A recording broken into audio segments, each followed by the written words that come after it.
B'Shem Hashem Na'aseh V'Natzliach, Shur Torah, Bruchim Habayim. We're back here on our Sunday night, Jewish HaShkafa, which Baruch Hashem has certainly helped many people out there get a better idea of what the Jewish ideology really is in comparison to everything else that's out there. It's important for a person to know what the truth looks like before they determine to follow falsehood, and it's much easier then.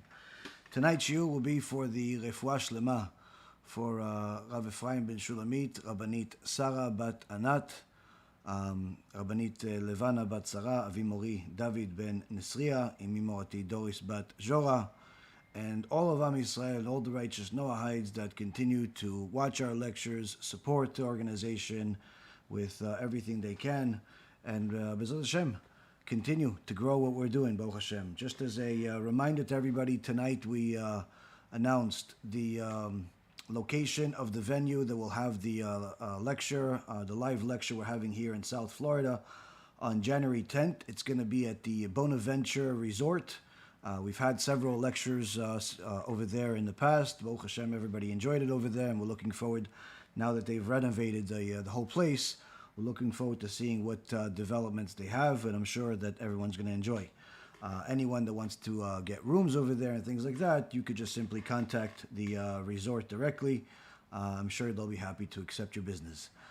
For those of you that live locally, you save yourself the resort fees, but certainly you don't have to worry about fees from us, because at the events, usually people walk around with lots of blessings, lots of gifts, books, USBs, and a lot of goodies.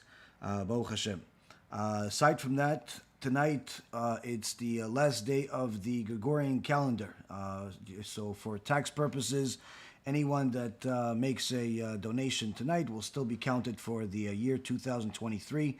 We need a lot of help for the amazing things we have planned for next year. So those of you that are able and willing, please donate on the website, whether it's the YESHIVA.com campaign that we have or the regular website. We're looking to raise quite a bit of money, so we're able to start a whole community here in South Florida, and BeEzrat Hashem, we're looking forward to success. Aside from that, just as a reminder for you guys that like the merch of the organization, we have currently a 30% discount for people that want to get stuff like this cool cup that I just got yesterday or the day before yesterday in the mail. It's a BeEzrat Hashem cup. It's in metal. It's actually pretty much better than I thought, and has to go to the mikveh, of course, but nonetheless, these things are cool. And if you want to get them, they're 30% off right now. The original price you'll see on YouTube is before the discount. Once you go to the store, you'll see on the final cart, the prices go down by 30%. There's that. There's sweatshirts. There's all types of cool things that have BeEzrat Hashem on there, and other cool things. So we're ready to get started. But of course, we have to also remind everyone that right now, today, we start a new week, but we're also starting a new period for the Jewish year for Am Yisrael, and really for the whole world, but especially Am Yisrael, which is the time of Shovavim.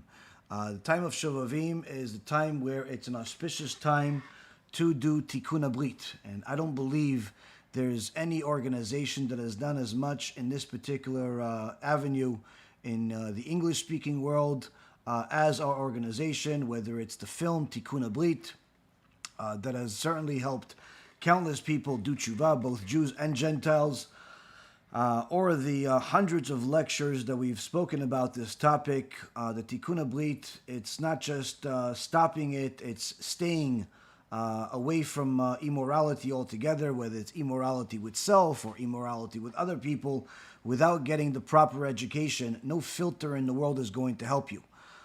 So I know that there are some organizations that are promoting different filters, or perhaps they're promoting different types of things, but the reality is anyone that has checked them out and then came to us saw that there's a world of difference. And one of the reasons why we haven't worked with any other organization on this, even though they've asked us to, is simply because our way of doing things is simply getting to the bottom line core teachings of the sages, and not beating around the bush and trying to convince you into stopping. It's something that a person must be educated on to the point where they are disgusted by it. And the only way to do that is simply by knowing the truth about immorality altogether. And that's one of the things that, of course, the Satan fights against more than anything else. Now, one of the things that the sages teach us about those people that fight against rabbis or fight against the specific teachings of the rabbis is that it's always connected to this, meaning if you are immoral, you're going to have an impossible time accepting the teachings of the sages, which has a lot to do with the topic tonight that the Chazon Ish is discussing, which is expanding on the medical expertise and the knowledge of the sages, but actually bringing up something that is constantly disputed by naysayers, by people that don't like to hear the sages.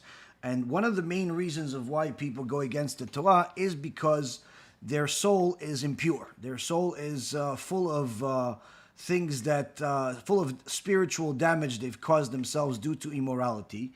And one of the examples of this is what Shlomo HaMelech, King Solomon, says in Proverbs chapter 13, verse 19, Ta'avan yeh te'erav lenefesh v'toivat ksilim sur mira.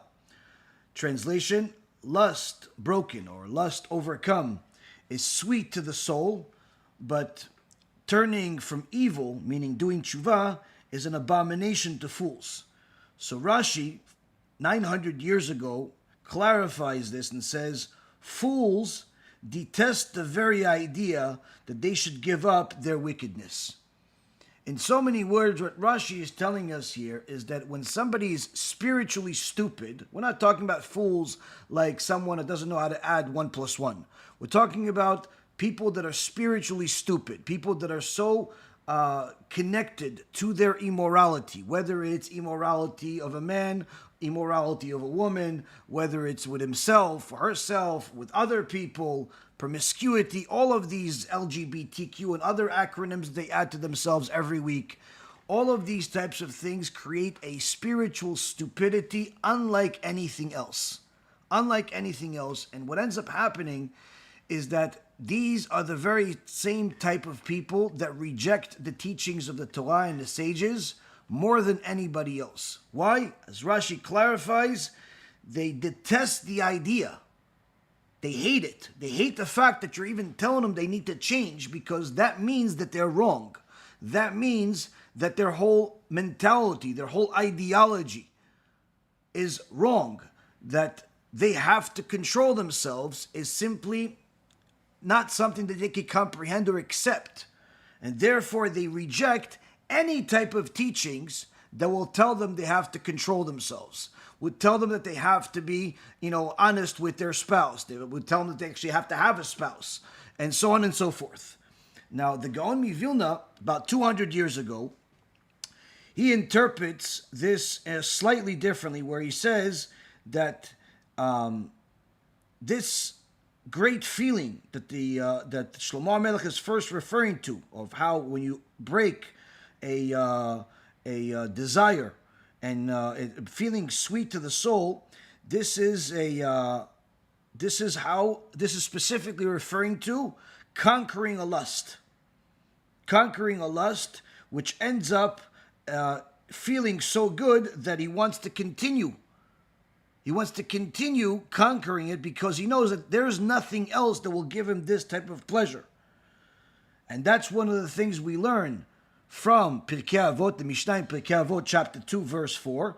Nullify your will before his will, so his will nullify the will of others before your will. Well, in essence, what the Gaon Vilna is trying to teach us here is that if you nullify your will to fulfill every lust that you possibly want, and because you realize that God forbid it, you realize that whether it's wasting seed or the other examples I've already given multiple times, you realize that it's not good for you.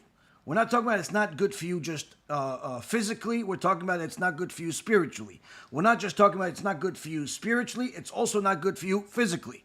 Anyone that has watched the lectures that we have about this topic knows full well that there is literally endless amount of proofs that we've brought over the years to show both of these cases. But what ends up happening is that if a person thinks that they can beat it one time and just overcome the desire, they don't have to worry about it ever again. This is a mistake. And unfortunately, what ends up happening at times is that, and unfortunately this is a example that is a painful example, but nonetheless a real life example that just happened a few days ago, where there was somebody that used to come to my lectures here in Florida years ago, maybe 7 years ago, something like that. And this guy was struggling with everything, whether it was with money, finding a zivug. In so many words, his religiosity was upside down. And he grew up in a relatively frum house, relatively religious house. And Baruch Hashem, once he came to my lectures and he realized how, he has to protect his BEIT and make sure that he has to fix himself and not go and fall for this Yetzirah anymore. And Baruch Hashem, after listening to my lectures and really taking them to heart, this guy turned his entire life around. He got married. I believe he had a kid or more than one kid. And everything went great. Now, I haven't heard from him in several years. And the only thing that I heard is that his father has some really nasty things to say about me and has actually tried to badmouth me to several people, but I never said anything to the guy. I'm not, it's not for me to do. But I was always hoping in the back of my mind that the young guy is still doing well. All I knew about him is that he got married, Baruch Hashem, that he had a kid, at least one that I know of, and everything was going well. Well, this young guy sends me a message just this past Friday. And after apparently seeing one of the short clips that was publicized last week about how I bring one of the teachings of the sages about how Gaon is the fire of Gaon never comes out. And in so many words, it's a 1-minute clip that gives people a boost to do tshuva and to really check themselves, regardless of whether they're religious or not religious, but to really check themselves, because there is a judge, there is a sentence at the end for all of us. Well, this guy says to me, I haven't heard from this guy in probably 5 years. You know that there is, you try to teach people to do tshuva by scaring them. You know that there are other ways. So this chutzpan, ungrateful person gives me he gives me MUSSAR. What's his MUSSAR? His MUSSAR that apparently the teachings of the sages that we say are not good. So what was the response? Response is, I sent him the more recent video that we had of the organization's plan, the BEIT YESHIVA campaign that we have, which talks about all of the amazing things that the organization has already done, which is feed over 160,000 people, give out more than 154,000 books for free, 1.5 million USBs and CDs, and have kollels, yeshivot, Gdolei Adora behind us, Baruch Hashem, and there are literally dozens of them that have made videos for us and letters, all types of wonderful things that obviously have happened to the organization over these last several years. I said, this is what I do. This is what I do. And in order to save the olam haba of people just like you, like I did save your olam haba, before you became a kfui tova, before you became ungrateful. And apparently even your father doesn't know what you've learned from our lectures. Because if he did, obviously, his opinion would be very different. Because he didn't know that his son was in such shambles, spiritually speaking. That was the response, and I have yet to receive a response back. Apparently, he swallowed his tongue. He doesn't have anything else to say. Now, the truth is, Abutai, I know, without a shadow of a doubt, without going into anyone's bedroom, without even asking any questions, that the only reason why this nasty comment, ungrateful comment came out is simply because the same problem that he had 7 years ago came back like a disease that doesn't have a permanent cure. Because this is the attitude, this is the recurring attitude of people that waste seed, that are immoral, that do these types of things. They literally start rejecting the truth because they know it's true, but it requires them to change. Now, rejecting the sages, having nasty things to say about Talmidei Chachamim is not exactly the best idea. Let's just say it that way. But the Chazon Ish has brought us some interesting bits of information in the last couple of lectures about the scientific and medical knowledge of the sages and how, in some cases, it was actually superior to what we have today. Now, of course, there's always going to be somebody out there that says, yeah, but over here, the sages said this, and it's wrong, and then, of course, they build on that bandwagon as if they just found the Eiffel Tower or they found America all over again and say, oh, this is wrong, so therefore everything is wrong. So we're actually going to address one of those. And that's actually in the name of the Chazon Ish, and he brings us some things that perhaps you're going to have a hard time proving scientifically. But we brought the science too, Baruch Hashem. So, in this chapter, in section 4 now, we're starting, the Chazon Ish continues to build on what we already talked about all of these medical and scientific knowledge that the sages had, and then he brings something that is often disputed, both in the world of Torah as well as in the world of science. And he says as follows. He brings the Ramban's commentary. The Ramban, Nachmanides, lived approximately 700 years ago or so, 750 years ago.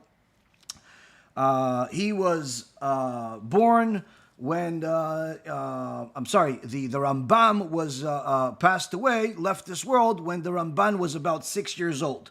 So it gives you a little bit of a gauge as far as time is concerned. So Maimonides passed away when the Ramban, when Nachmanides was about 6 years old or so, if I remember correctly.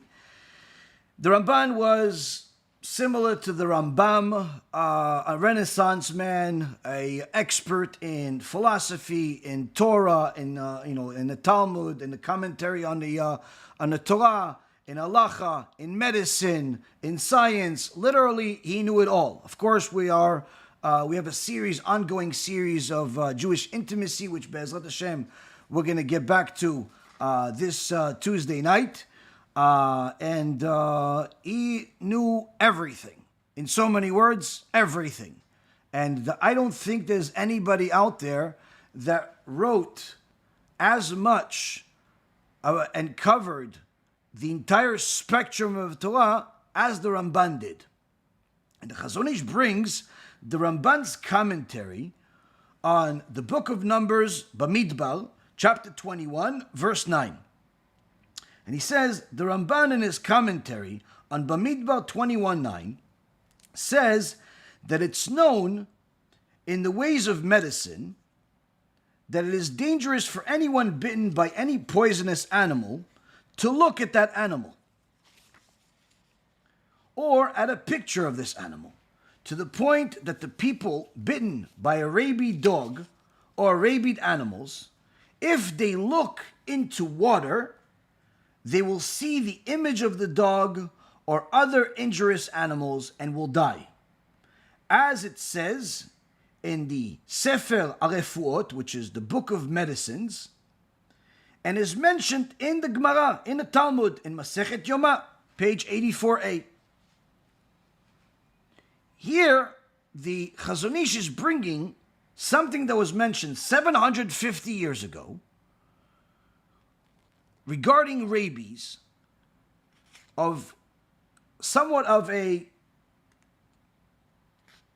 extraordinary discovery where a person that was bitten by a rabid dog or other types of animal is going to have what they call hydrophobia, fear of water. this is actually what was originally thought about, people that got bitten by dogs or other animals that had rabies, that it was just, they thought it was a different condition. And then later on, they realized it's not hydrophobia by itself. This is something that is connected to some type of rabies. But he gives a reason for it, though. This is the first part of them having hydrophobia. That's a known, proven scientific fact. There's even videos that you can see of people, unfortunately, that were bitten by a dog or some type of animal, how they go into, all types of convulsions and have a uncontrollable fear of water. But the Ramban is saying here that it's part of the reason is because when they look at the water, they see the animal. You're not going to see it, but they see the animal that bit them, which creates uncontrollable fear. Now, this is obviously not something that you can prove scientifically, because you can't see what somebody else sees. And he says, and he brings a source, which is mentioned in Sefer Refuot. As a side note, this is also mentioned by Rabbeinu Bechaye, also commentary in Sefer Bamidbar 21:9, who preceded the Ramban, and he also brings the Gemara, the Talmud, in Masechet Yoma. And then he says, doctors are also careful not to mention the name of the biting animal, so that the bitten people won't think of it, for their souls will cleave to that thought, and it will stay with them until it kills them. And we know something, and this is the part that is the most difficult for anyone out there to understand, where it says, and we know something tried and true from the wonders of creation, that if you take the urine of someone bitten by a rabid dog, when he is already insane from the disease, and put this urine into a glass vessel, one will be able to see the image of little puppies. If the water is strained through a piece of cloth, they will disappear completely. But when you return them to the glass vessel and they stay there for about an hour, you will once again see those puppies. And this is the truth of the wonders of the powers of the soul. This part, this last part, first part is indisputable. Why? People that have rabies or got rabies before they died, it's been documented, photographed for centuries, that this causes hydrophobia, causes them to have major fear of water, whether it's because they see the animal or not. Obviously, science can't prove that, or hasn't at least. But the second part, which is that the urine creates certain images of dogs or the other animals, this is something obviously that is, I haven't, you don't see this every day. You don't see people getting rabies anymore, at least not often, even though there was a recent paper that I saw said that almost 60,000 people die of rabies each year around the world. Which seems like a lot, but it's really nothing in comparison to 8 billion people in the world. People always forget that there are literally hundreds of thousands of people that die every single day. So to say that this is something that's tried and true, meaning that this is something easily provable, has gotten the people that are in this field, or people that simply hate the sages, to lose their mind and, of course, celebrate that they found something that, hey, I don't see anything. I don't see anybody write about this. What is he talking about? He doesn't know what he's talking about, and so on and so forth. So first, we're going to have to see where it talks about in the Gemara. In the Gemara, because before we reject what the sages say, let's just see what the Gemara actually does say.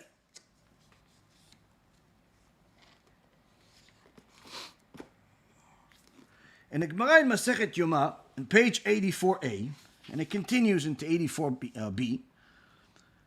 It says as follows. One who is seized with jaundice, we feed him donkey meat. One who was bitten by a mad dog, this is someone that has a dog that has rabies, it's called a mad dog, we feed him from its liver lobe. And one who feels pain in his mouth, we put medicine in his mouth for him on Shabbat. Meaning someone has a toothache of some kind or has some type of issues in his mouth. These are the words of Rabbi Matya ben Charash. But the Chachamim say, the sages say, these have no therapeutic value. And when the sages say that it has no therapeutic value, what are they actually excluding? Are they excluding one of them? Are they excluding all of them? Are they excluding the last one?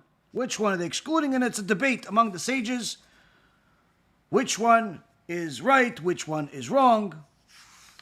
Point being is, we see here that the opinion of Rabbi Matya ben Charash is not universally accepted.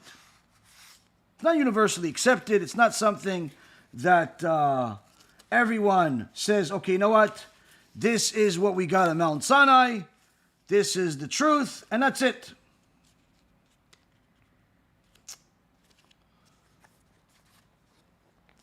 But one thing we do see is that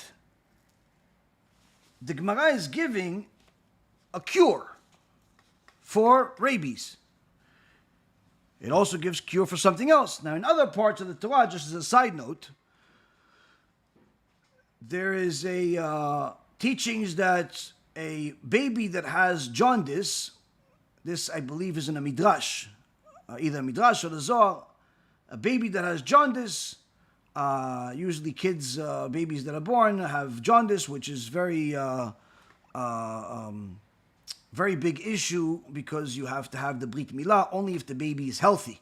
So there has to be a low level of jaundice, in order for you to actually have the Brit Milah. You can't have the Brit Milah on the 8th day, no matter what. If the baby has a level, I believe, of 14, 15 or more, then you can't have the Brit Milah, and this causes delay. But someone that wants to cure it, but of course a baby cannot eat donkey meat, nor is it something that is utilized today. There are other solutions. One of them is to take a dove. Take a dove and put it on the baby. Another one that I saw somewhere is to put the baby's feet into a bowl of water of some kind with a goldfish, and let the feet of the baby be in there, swim in the water until the goldfish touches the baby, and that should improve the situation. Now, I saw this with my own eyes working, and miraculously, the fish dies on the spot. Now, of course, this was somebody else did it, but recently, I had a student that, Baruch HaShem, had a baby, and of course, HaKadosh Baruch Hu wanted us to see the words of the sages come true, and the baby had jaundice, a very high level of jaundice, which actually was even dangerous, and I told them that they can do this. They did it, and Baruch Hashem, the jaundice dropped significantly, to the point where they were able to do the Brit Milah. Now, again, a person that's looking at it from the medical perspective, this seems ridiculous. What does the goldfish have to do with jaundice? And how do you transfer jaundice from the kid, the baby, to a fish or to a dove? All of these things. So already we see that sometimes the words of the sages regarding medicine, it's not because it's medicine scientifically, but rather skula. Skula, like something miraculous. That is, in essence, the secrets of the creation, where they have obviously learned it somewhere from the Torah, from the sages, and sometimes even learned it from the nations. So, these types of things, you don't have to, if it's the words of the Torah, of course you have to follow it. If it's the words that they learned from other experts in the field in medicine or science or anything like that, you don't have to believe it. You don't have to agree with it. As you can see, the sages here are rejecting what Rabbi Matya is saying as far as it's not medicine. It's something sgula. Now, they're not specifying if they're referring to the entire list of cures that he gave, or just some of them. It's a debate. But nonetheless, this would explain why other sages have said similar things. For example, the Rambam. The Rambam did not accept the what Rabbi Matya said as actual medicine, but rather as sgula, meaning he included that in the list. He included that in the list. Now, if somebody looks for this type of information about what the Rambam has said, what the Ramban said about seeing the dogs in the water, the images of a dog in the water, they may find some things, but they're not going to find much. One of the things that we found is that there is a non-Jew, to my knowledge he's not Jewish, by the name of Paulos Aigineta, who lived about 1400 years ago, meaning he preceded the Ramban by about 700 years, who writes the same thing. And this is a non-Jew. So we see here that this is not some invention out of thin air. This is something that apparently was documented. Perhaps it's not the number one topic of discussion at every table among the world, but nonetheless, somebody else also did mention it. Further,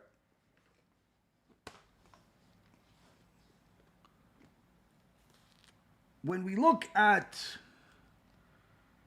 some of the major discoveries in this world of cures, immunizations, and so on, if you simply type immunization as far as history, within the first one or two names that you'll find is the most famous, which is Dr. Louis Pasteur, or Professor Pasteur. Why? Because he is, in essence, the forefather of modern immunization, even though he's known for the Pasteur after his name for pasteurizing the milk, which is, in essence, the things that we use today for milk and cheese and so on. In the bigger things that he contributed aside from that is that he actually came up with the first vaccine for rabies. Until the year 1885, according to the Gregorian calendar, so approximately 140 years ago, almost everyone that was exposed that had rabies died. Almost everyone. The Gemara has an example of somebody that followed the advice of the sages and survived. It also has an example of somebody that died. So it has both. Obviously the Talmud is unbiased. Tells you both the good and the bad, just like the rest of the Torah. But nonetheless, there is a survivor. But in the world,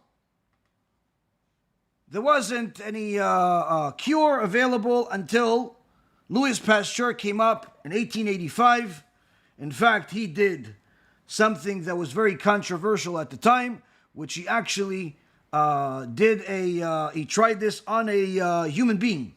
Who was the first human being? A 9-year-old kid by the name of Joseph Mistels, who apparently was a Jew. That was a young kid that was bitten and attacked by a dog and got rabies. And he actually took this vaccine and survived. He lived until the age of 64, where he actually killed himself after the Nazis, Yimach Shimam V'Zichram, invaded Paris, where he knew that they will kill him and his family. Hence the reason why, aside from the name, I think it's safe to assume that Joseph Mistels was a Jew, because there was no one that the Nazis targeted more than the Jews. But the point is that Louis Pasteur, in essence, brought a vaccine that revolutionized the world. You went from 100% fatality to we have something to do about it. Now, of course, this has been developed over the last 140 years, but what he did was even more interesting. What he did is that, in essence, he used the tissue of the dogs themselves in order to develop the antibodies, apparently, in order to make this vaccine, something that is still utilized to a certain extent today by some vaccines, not all. Today, they mostly use other things for this particular vaccine. But he revolutionized the world of medicine with this, not only with this vaccine, but with this process altogether.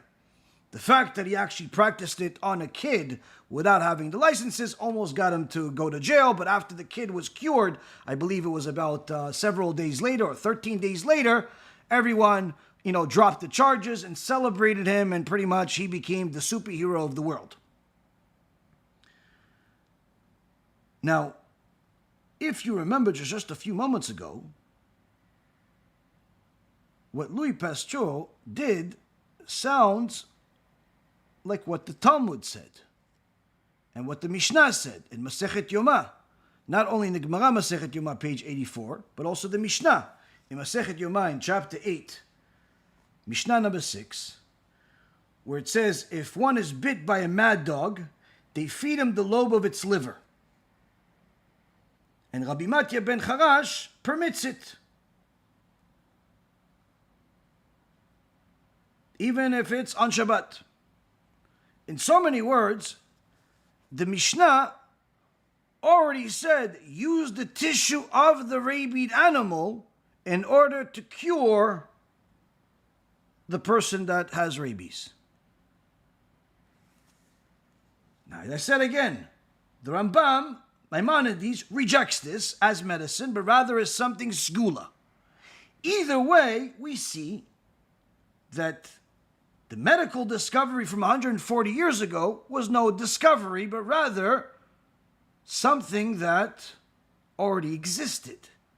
Can it be that Louis Pasteur read the Talmud? What do you guys think? Well, I'll save you the thought. You guys think for yourself for a moment until I give you the answer. I found an answer from a Talmid Chacham who wrote on Or Sameach, the website Or Sameach, the following. One of the greatest scientific discoveries which have saved the lives of millions throughout the world was the work of Dr. Louis Pasteur. Pasteur's discovery deals with a method to cure diseases by the effective use of the same bacteria that causes them. As is known, he began his experimental research with an effort to cure rabies with other diseases. His successful endeavors surpassed his wildest hopes, and Pasteur continued to apply his method to other ailments. Till today, Dr. Pasteur's discovery serves as a central basis for all types of immunizations. It is also appropriate to mention the homeopathic approach to the cure of the disease, which attempts to cure ailments by using material similar to those that cause them. The homeopathic method is gradually gaining popularity in the Western world. In Pasteur's generation, there appeared a Hebrew book called Mevo She'arim, the Entry to the Gates, which quoted reliable witnesses who heard from Dr. Pasteur's close friend, Rabbi Dr. Israel Michel Rabinowitz, that Dr. Pasteur discovered the basis for his revolutionary research in the Talmud. Dr. Pasteur discovered his basis for his revolutionary research where? In our Talmud, written nearly 1700 years ago. How did this happen? It all began when Rabbi Dr. Rabinowitz, then living in Paris, began to translate the Talmud into French. His translation of the tractates of the Moed, the section of Moed of the Talmud, reached Dr. Pasteur, and aroused his curiosity. To his amazement, Pasteur discovered a surprising statement in the tractate Yoma, page 84, saying, if someone was bitten by a mad dog, meaning affected with rabies, one should feed him the lobe of that dog's liver. The curious doctor immediately launched a series of experiments whose results continue to save millions of lives to this day. Indeed, probe the Torah over and over, afochba ve'afochba dekulaba, as the Mishnah in Masechet Avot, chapter 5, verse Mishnah number 22 says, that delve into it because everything is in it. Examine the Torah as deeply as possible, for you will find everything that you need in there. Here we see, Rabotai Karim, documented proof that apparently it's not just a segula. What the sages said nearly 2,000 years ago actually has a medicinal, scientific ground and foundation that's not only it works, but it's actually utilized till this day to cure millions of people. Now, as far as the second part of seeing the dogs in the urine of the person, that I have not found any evidence of, but already we see that after hearing the last couple of lectures and hearing what we found here, it's already more than enough to show that the sages didn't just write something just to fill up some more paper, just to say something that sounds clever, because they were the biggest skeptics themselves, and therefore they constantly refuted each other and debated each other until the truth was indisputable, until the truth was something as clear as day. And therefore, anytime you see when someone is rejecting the words of the sages in such a nonchalant way, in such a disrespectful way, you should know that this person is spiritually sick. And you should pray for them. You should, in so many words, hope that they haven't passed the line where there's where they can't. There's a point of no return, because such a person is bringing upon themselves disaster upon disaster. Now, one of the other examples that we see in the Holy Torah that has to do with our subject at hand, that of course is constantly an issue for people, is when we talk about the issues of modesty. Even from women will sometimes send me a message asking the basics of tzniut because they saw somebody else, maybe even the rabbi's wife, maybe somebody that's really frum, maybe even some rabbanit that's giving lectures, and they saw her wearing something that until now they didn't think it was tzniut. They didn't think the color was tzniut, was modest. They didn't think that the wig that's longer than the exile was modest. They didn't think that. But apparently, if they're doing it, they're religious. So I mean, it's okay, right, Rabbi? No, it's not okay. Just because somebody's sinning doesn't make it a mitzvah. Doesn't make it allowed. One of the examples that we can see of where these things go and how the sages treat it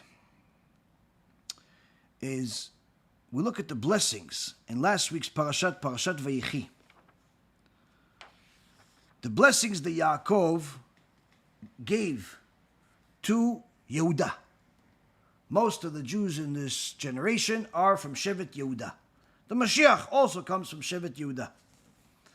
This does not mean that you are the Mashiach, but nonetheless, it is something that is a fact. Now, in the words of this blessing, there are endless prophecies and lessons to be learned. But this was a chidush that I had some time ago that, it's built on what the sages already say. I didn't rediscover the wheel here. First and foremost, we see that the blessing to each brother has specifically to do with things that happen in their life. And when it comes to Yehuda, Yaakov tells him that the reason why he went from being a gur aryeh to a aryeh, he went from being a lion cub to being a lion, is because of the prey. What is this prey? This is mentioning, in essence, how Tamar, his wife, before she became his wife, was suspected of immorality, and he was going to burn her because he's the king. But when he found out that really it was his kid, instead of denying it because no one else other than HaKadosh Baruch Hu and Tamar knew, he could have easily denied it, burned her, and saved his face. But what did he do? He admitted, Tzadka mimeni, she's more righteous than me. I'm the father of those kids. In so many words, public embarrassment. But for the sake of truth, instead of having this prey burned, you actually made her into an honorable woman, into your wife. Despite your embarrassment, despite the shame, despite everything else, that is what made you from being a gur aryeh to an aryeh, from a lion cub into a lion. That's why Am Yisrael until this day call themselves Yehudim after Yehuda. This has to do both with Yehuda, the name, but also because to hodeh, which is to admit. To thank, and modeh, which is to admit. All comes from the name Yehuda. Furthermore, we see that Yaakov continues in his blessings, and he says that the Mashiach will come from Shevet Yehuda.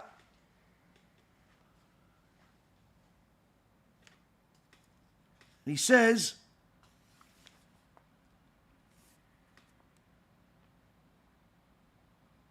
in chapter 49, verse number 10 and 11, one who exercises dominion shall not depart from the house of Yehuda, nor a Torah scholar from among his descendants, forever, until Mashiach, to whom kingship belongs, shall arrive. Meaning no one will be a king other than the tribe of Yehuda until the Mashiach comes from them. And to him nations will comply. He will bring Israel to encircle its city, and the people will build his sanctuary, meaning build the Bet HaMikdash. The righteous will be all around him, and those who fulfill the Torah will engage in study with him. His garments will be of fine purple cloth, his clothing of finest cloth dyed in red, and all types of colors. So here we see that the Mashiach will actually wear purple, but also have some other colors. Now, what can we possibly learn from this? In the Hebrew language, the verse says, "Ubedam anavim suto." Ubedam anavim suto is that in the color of the blood of grapes is what his garment is going to be, meaning purple.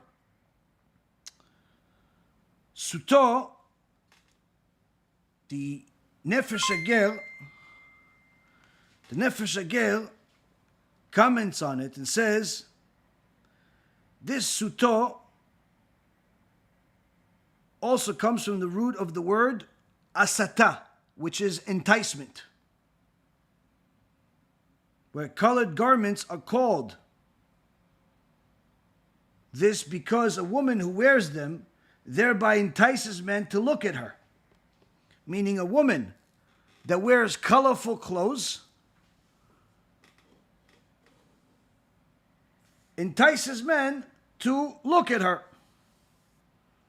So from there we learn, suto, colorful clothes, are asata, which is enticement. And then what happens to a woman that's married that wears these colorful clothes? The Gemara in Masechet Sota says she becomes a sota. So a soto, asata, sota, all same root. Colorful clothes cause enticement and thereby eventually make the woman into a wayward woman, a sota. So here we see, Rabotai Yekarim, if you are the Mashiach, or even if you're just simply a Jew, but you're a man, you want to wear purple, no problem. But if you're a woman and you want to start putting on all types of colors, you have to make sure that those colors are not enticing people to look at you. It's not just one color like some people think, oh, it's just red. Because sometimes the red itself may even be more modest than the other things that you're wearing because of either the shapes and the sizes and the different things that are on the dress. The most clear instructions as far as modesty that we have from the sages is make sure they're not enticing anybody else to look at you like you're a traffic light. You're allowed to be attractive, but not attracting. Why? If you're attracting, you're enticing, don't be surprised if you also become a sota. Now, of course, they're going to say, yeah, but this is your interpretation. Not really. This is the Nefesh Agel. This is the Torah. But let's, of course, add one more little tidbit from the Gemara. If you're wearing something or you want to buy something that is enticing, that is attracting, then usually you're very, very interested to know what everyone thinks of it. Your girlfriends, your other friends, everyone. What does the sages say about that? Gemara, Masechet Psachim, page 26b. Says, displaying a garment in front of guests is as if he burns it. How so? Because he exposes the garment to an evil eye of the guests, or because he brings the attention of the thieves who might be among the guests. In so many words, they're talking about here a man. So if you have a brand new suit, a brand new something, and you show it off to all your friends, hey, look at this suit that I got. Isn't it cool? It's cost me $5,000. It cost me $3,000. Say, oh, this is a really bad idea. Why? Either you're putting yourself at risk where someone's going to steal it from you, or they're simply going to destroy your life even worse. Why? They're going to put Ain Hara on you. Why? What's Ain Hara? What's evil eye? Evil eye is a mystical phenomenon where the Gemara in Masechet Bava Metzia in page 84a talks about it extensively, and also Brachot and several other places, where someone looks at something that you have with envy, and thereby increases the likelihood that tragedy will come, harm will come from that thing. So by you showing off your new suit, you're actually either jeopardizing losing it, or even worse, jeopardizing losing even more than that. Now, if this applies to a man where modesty is not as stringent as it is for women, then of course, it's common sense that a woman that shows off her dress, her whatever outfit that she has, is not only bringing a possibility of losing it, where all of a sudden she can't find this brand new $3,000 dress. Right after our friends left from the party, the dress left with it, or the jewelry, or whatever it is she's showing off, but you bring upon yourself Ain Hara. You bring upon yourself ayin hara, so much so that the sages say, showing off your stuff, being enticing, is like burning the stuff that you're showing people. So here we see, again, multiple examples, and we could build on this for 500 years. There's no end to the amount of lessons the sages teach us, to warning us from not doing the things that are harmful to us. But what can we do about those people that say, no, come on, this is too much. I want to dress the way I want to dress. I want to look the way I want to look. I want to be the way I want to be. Well, then you have to decide.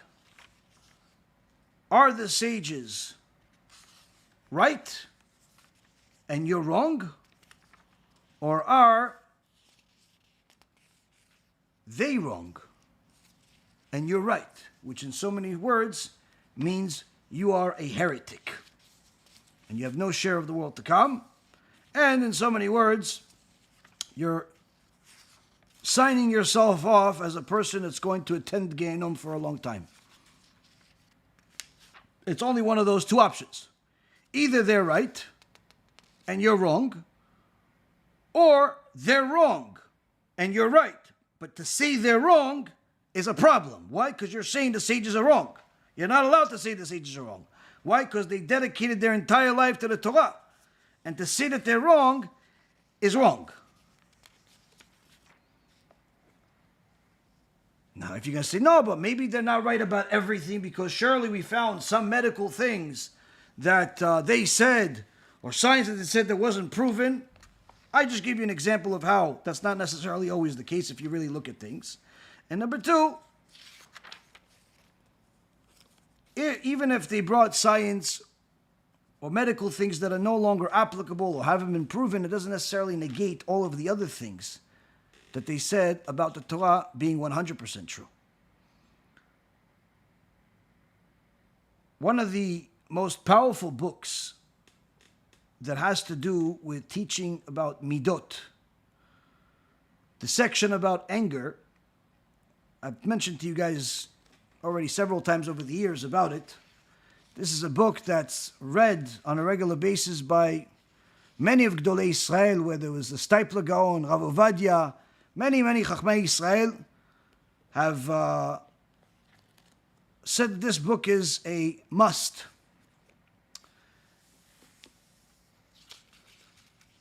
It's a book that's called Gnut HaKas on Shove Efsedo. Or actually, I'm sorry, the Aser Kas Milibcha. It's a Remove Anger from Your Heart is the name of the book. But this is a section over here that's the chapter. It's called Anger, Its Depravity, the Punishment, and the Loss. In section 110, he says as follows: an angry person might despise and hate Torah scholars if they say or do something he disagrees with, or they rebuke him, or make halachic rulings he's not accustomed to, or follow different customs than those he's familiar with. Such a person that despises the Torah scholars, we're not even talking about says bad things about them, simply hates them, disagrees with them. No, such a person transgresses the mitzvah that's mentioned in the book of Deuteronomy chapter 10, which is fear HaShem your Lord, which includes the obligation to respect Torah scholars. And the Rambam, in Ilchot Talmud Torah, chapter 6, Halacha number 11, teaches that showing disrespect to sages or hating them is a terrible sin. Jerusalem was destroyed because of this sin. As it says, and they were humiliating the angels of HaShem and degrading their words and fighting the prophets. They were degrading those who teach Torah. A person who degrades sages does not have a portion of the world to come, and he's included in the category of he has degraded the word of HaShem. And as it says in the Shulchan Aruch in Siman 243, a person who degrades a Torah scholar, even when not in his presence, is in a state of excommunication until he asks the scholar for forgiveness. Meaning, you make fun of a Torah scholar, you say they're stupid, they don't know what they're talking about, they're crazy, they're fanatic, whatever you say that's degrading about a Torah scholar, automatically, in the Bet Din of heaven, you're on cherem. You're on cherem. And this lasts until you go and ask an apology. And the apology is accepted. Can't just apologize, send a text mail. Hey, Rabbi, listen, I said some really bad stuff to you, to a few of my friends. You forgive me, right? Doesn't work that way. Doesn't work that way. If he doesn't forgive you 100%, you have a very serious problem. Why? If you are in cherem over here, it's literally worse than a death penalty, according to the teachings of our sages. Furthermore, says the sage over here, a person who degrades Torah scholars is within the category of heretics who will descend to Gaon and be judged there forever. As the Gemara in Masechet Rosh Hashanah, page 17a says, about such people, it says in the prophet Yeshaya, Isaiah chapter 66, and he quotes it, and you will go out and see the corpses of those individuals who sinned against me, for their rot will never die, and their fire will not go out, and they will be the source of disparagement for all of mankind. End of quote. The punishment for such people is worse than that's allotted to people who sin with their bodies, like people that don't put on tefillin. The latter is in Gaon for 12 months, whereas one who degrades the Torah scholars is in Gaon forever. Such a person also suffers in this world. It says about Torah scholars, be careful with their coal, that you should not be singed, for their bite is the bite of a fox, their sting is the sting of a scorpion, their hiss is the hiss of a viper, and all their words are burning coals. This is in the Pirkei Avot chapter 2. And the Yalkut Melachim 1, in letter 201 says, HaShem cares about the honor of the tzaddikim more than he cares about his own honor. And by looking into the Talmud, the Midrash, and Jewish history, it's clear that Hashem demands the honor of Torah scholars and leaders of the Jewish nation, and those who degrade them will not escape harm. Torah scholars who offend other scholars will also suffer. It's risky to degrade even a tzaddik who is not wise, and a wise man who isn't a tzaddik, as the Zohar Kadosh says in Parashat Vayishlach. And the main attribute of all of this is the attribute of anger. Here we see that Rav Zev Reichman, brings many sources that in essence complete the puzzle for us. Whether it's worth it to reject the words of the sages, whether it's in the medicinal statements they made, scientific statements, halachic statements, HaShkafa statements, in so many words, anything they said. They're going to say, wait, isn't everything open for discussion? Yes, but not your type of discussion. Meaning, you're allowed to discuss it based on the laws of the Torah, based on the words of the sages, based on the proper HaShkafa, based on the rules, not based on opinions, like your opinion and your boy's opinion and your girlfriend's opinion and some heretic's opinion. And no.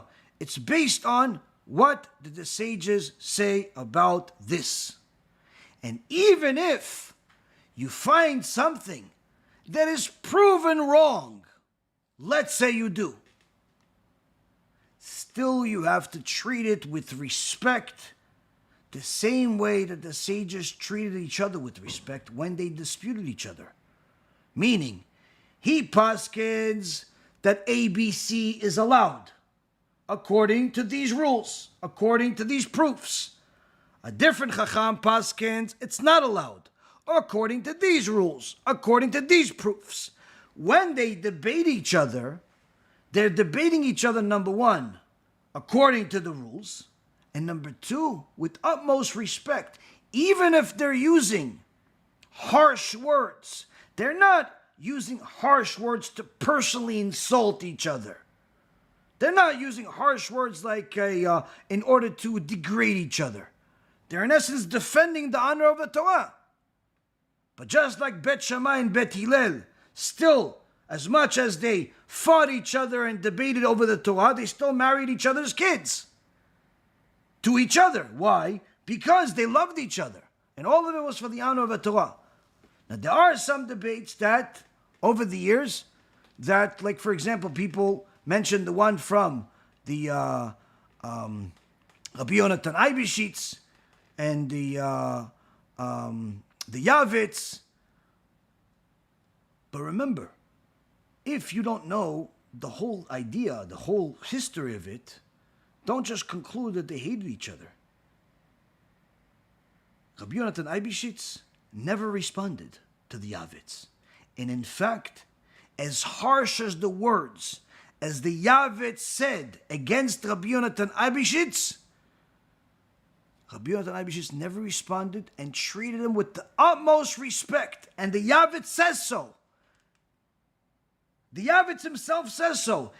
So you know that I'm fighting for the sake of truth. This is not for my benefit, because this Chacham actually respects me, gives me extraordinary respect. But he's still going against them. Why? Because he thought that he was actually an imposter that was, in essence, that one of the Talmidim of the Rasha, Shabtai Tzvi Machshimo. So it wasn't because he had any personal issues with him, but rather because of a belief that he saw in a Kameh that it was the same things that they was used by a major Rasha. Point being is, anytime you see the sages disputing each other, you're generally going to see a lot of respect, a lot of honor, a lot of a awe of each other, even if they dispute. And this is coming from sages. Needless to say, from people. When people dispute the sages, when people dispute Chachamim, it's not only terrible, it usually leads to things that are even more awful, where they start degrading them, they start mocking them. And the Gemara says in multiple places, in Masechet Shabbat and several other places aside from it, also Masechet Sanhedrin, anyone that degrades a Talmid Chacham, en trufa lemakato, there is no cure for his ailment. Meaning, when a Kadosh Baruch Hu eventually decides to hit this person, to punish them, there's no cure for their ailment. It's that horrible. So, the whole point is to see that we have ourselves certain things in the Torah that are as clear as day. Allowed, not allowed, this happened, that happened, no problem. But then, the more Torah you learn, the more the Yetzer Hara is going to try to attack you from different corners and tell you, hey, how could this be? This doesn't make any sense. Maybe it's not applicable. Maybe this, maybe that. Tread carefully. Be very careful before you start saying, it's nonsense. Why? Saying such a statement can put you in trouble. This is part of Yirat Shamayim. This is part of having awe of the Almighty. Now, of course, a person says, no, come on, God is all-loving. He is all-loving.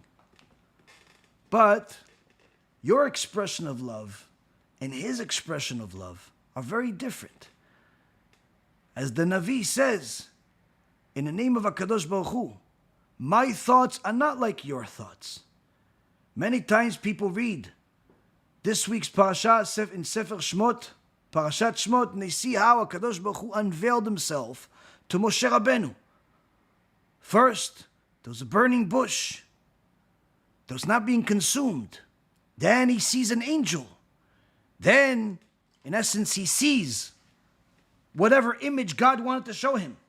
And the sages explain that because this was Moshe Rabbeinu's first prophecy, HaShem couldn't just come to him one shot. He'd die. So he had to do it in small increments. First, a bush that's not consumed. He sees a fire.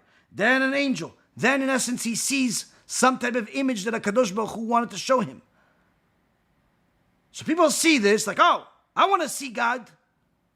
Do you know the difference between you and a monkey is smaller than the difference between any of us and Moshe Rabbeinu? So people say, how come God doesn't show himself to me? You're not Moshe Rabbeinu. And guess what? Guess what? Even Moshe Rabbeinu almost got killed in this week's parasha when he didn't do everything that Hashem said precisely, like the Brit Milah for his son. Sometimes when HaKadosh Baruch Hu shows himself, it's not necessarily a burning bush. Sometimes it's cancer. Sometimes it's bankruptcy. Sometimes it's other crises that happen in your life. Don't ask to see Hashem if you don't know what it means. Most importantly, understand that HaKadosh Baruch Hu's expression of mercy and love is not like what you think. And that's why in the Gemara, in Masechet Ketubot, page 111, in the name of HaKadosh Baruch Hu, he says to us in the Song of Songs, I adjure you, O daughters of Yerushalayim, by the gazelles and by the hinds of the field. Rabbi Elazar says, the Holy One, blessed be He, said to the Jewish people, if you fulfill the oath, it's good.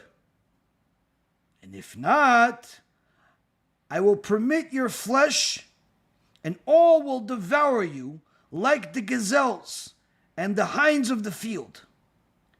In so many words, what HaKadosh Baruch Hu tells us, you see that verse looks innocent, looks like Shlomo HaMelech is singing about nature. No, it's not nature. It's a message from HaKadosh Baruch Hu, where he tells us, you see that Torah that I gave you? Don't treat it lightly. Why? If you follow it, good. Good for you. You'll get blessings, plenty of blessings. You'll get eternity. But if not, I'm going to feed you to all of the nations. Just like the gazelle is fed to all the lions, all the hyenas, all the animals that chase after it and catch it. You ever see a lion eat a gazelle? You ever see one of these ferocious animals rip apart its throat? Next time you see it, imagine a sinner. That's what's going to happen to them. Now, that sinner may as well be someone that keeps Shabbat. May as well be someone that eats kosher.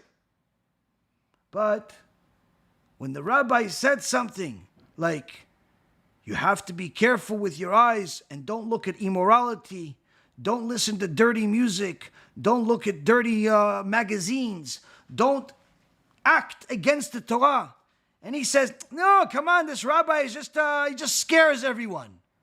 There's better ways. Guess what? For that speech, getting eaten up like a gazelle is an understatement. This is not to scare you. This is simply to tell you what the words of the sages are in the name of God. You do what you please with. You do with it what you please with. You want to reject it?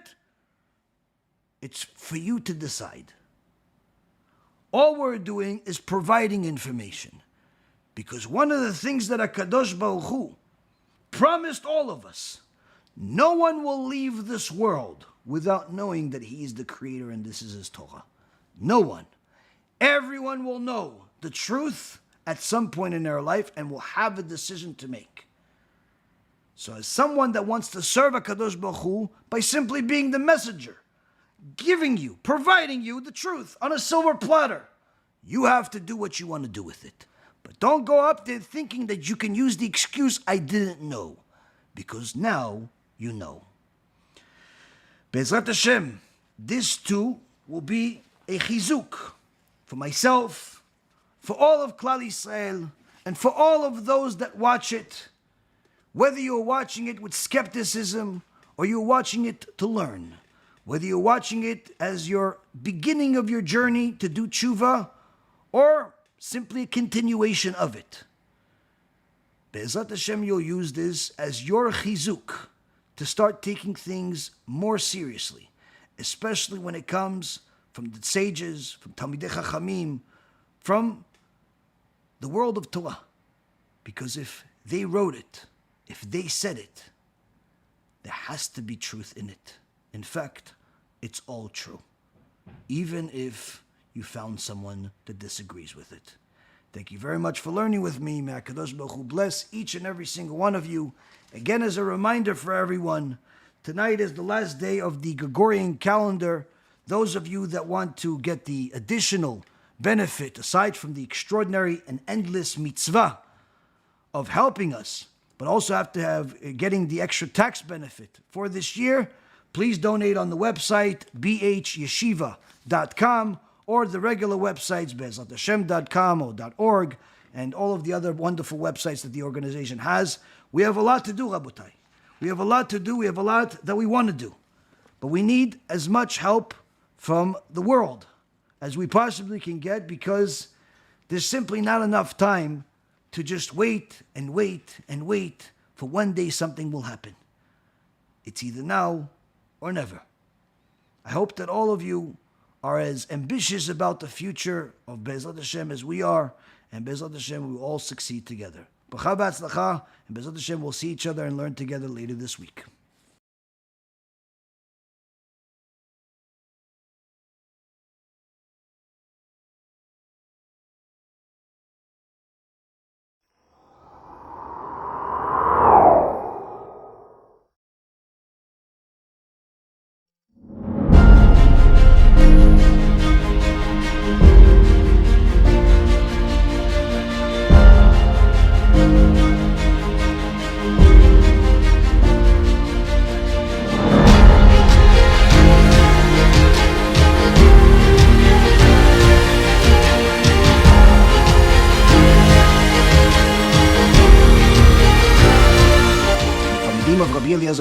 Asked him, what can we do to protect ourselves from Chavrei Mashiach? And he says, Torah and Gemilut Chasadim. Even if somebody does a nice thing or learns a lot or anything like that, it's never compared to bringing one of Hashem's lost kids that's been lost for the last 3,000 years back home. One of the beautiful things that we have in our organization is that we have both Torah and Zikui Rabin, because we have our kollels, we have our avrechim, and we also have our kiruv that we do around the world. Our lectures reach every corner of the world, Baruch Hashem, in multiple languages, but of course, we always want to do even more. תות היו רגלינו בשערייך ירושלים, למעמד הנשגב והמרומם של סיום הש"ס, זוהר והשולחן ערוך, שעל ידי ארגון בעזרת השם העולמי.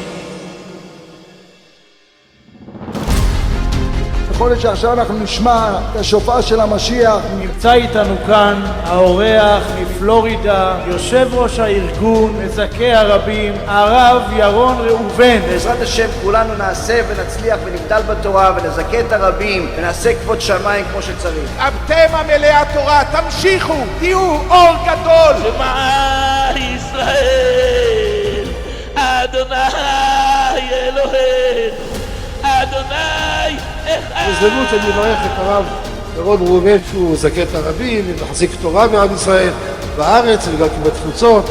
אשריו ואשרי חלקו, שימשיך עוד לעשות כאלה וכאלה. זכות גדולה מאוד שהוא מחזיק תורה בעם ישראל. טוב, ש"סים נוספו הערב לעם ישראל לכבודה של תורה, להרמת קרנה של תורה, וכל הדברים הללו ברוך השם הודות לידידנו יושב ראש הארגון שעוד לא ידע את ההפתעה שתכננתי לו.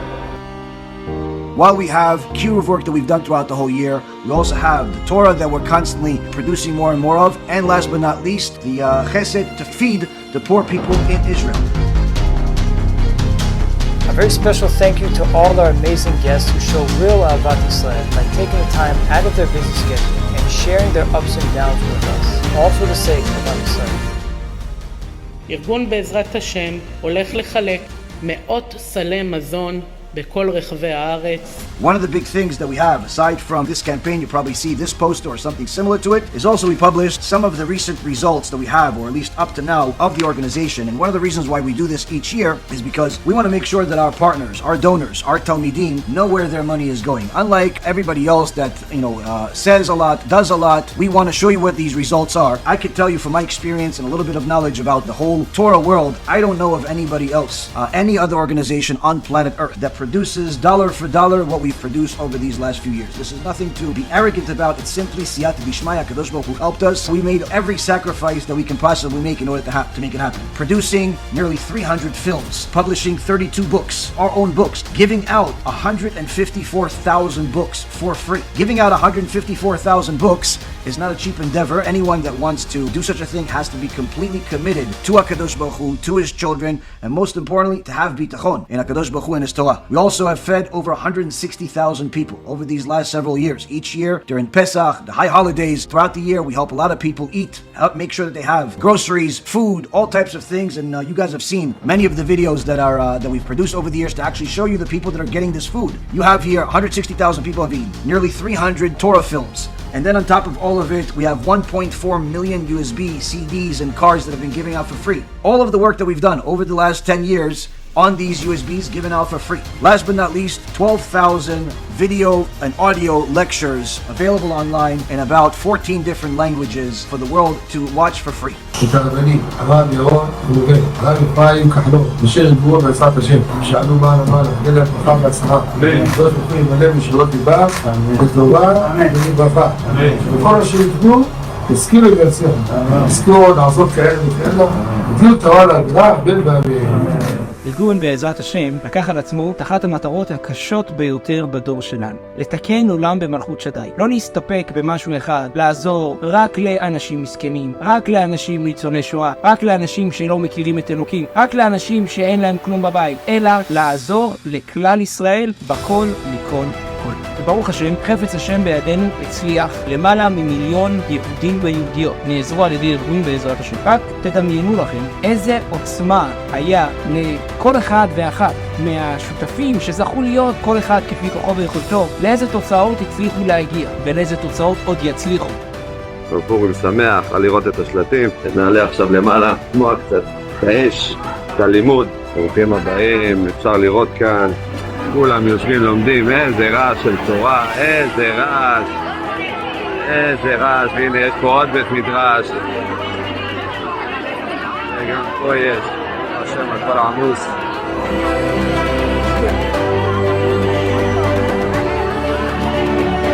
פורים שמח, פורים שמח.